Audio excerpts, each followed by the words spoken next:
राधे राधे प्रभु, सादर प्रणाम महाराज जी। शास्त्र और गुरु कब फल देते हैं?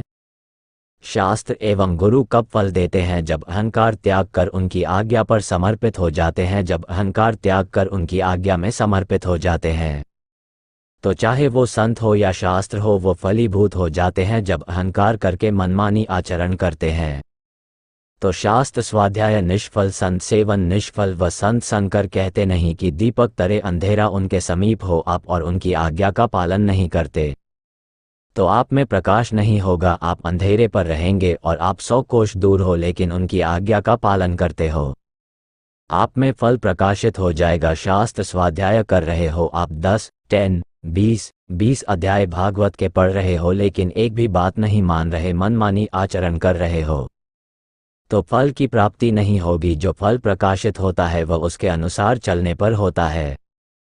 समझ पा रहे आप? अहंकार त्याग करके संत और शास्त्र आज्ञा के अनुसार चलने पर निश्चित फल की प्राप्ति हो है। अहंकारी मनमानी आचरण करने वाला कुछ भी करे वो सत्य फल को प्राप्त नहीं कर सकता, क्योंकि मनमानी आचरण हो रहा है। जैसे चलनी में गाय को दहे तो दूध पीने को नहीं मिलेगा, चलनी में गैया दहे और दोष दव को दे और हरि गुरु कहो ना माने।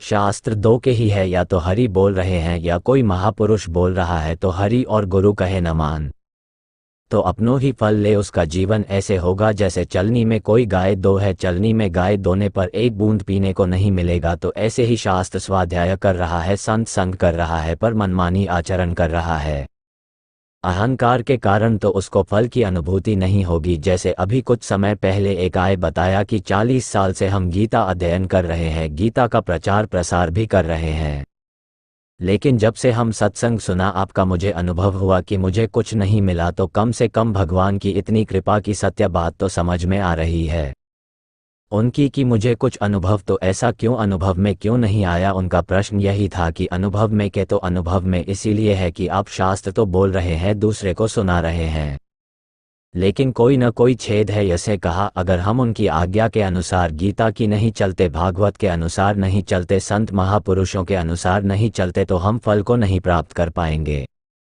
जैसे बिहारी जी जाना है इधर और आप दौड़ लगा दो छठी करा की तरफ और आप दूसरे से कहो कि मैं बिहारी जी को प्राप्त करके ही रहूंगा, देखते हम खूब दौड़ लगाएंगे। तो जितना दौड़ लगाओगे आप दूरी बनाते चले जाओगे अहंकार के कारण। और अगर मान जाते तो अगर आराम आराम से लेट के चलो इधर तो एक कदम भी चलोगे या एक बार लेट जाओगे तो बिहारी जी की नज़दीकी बढ़ती चली जाएगी।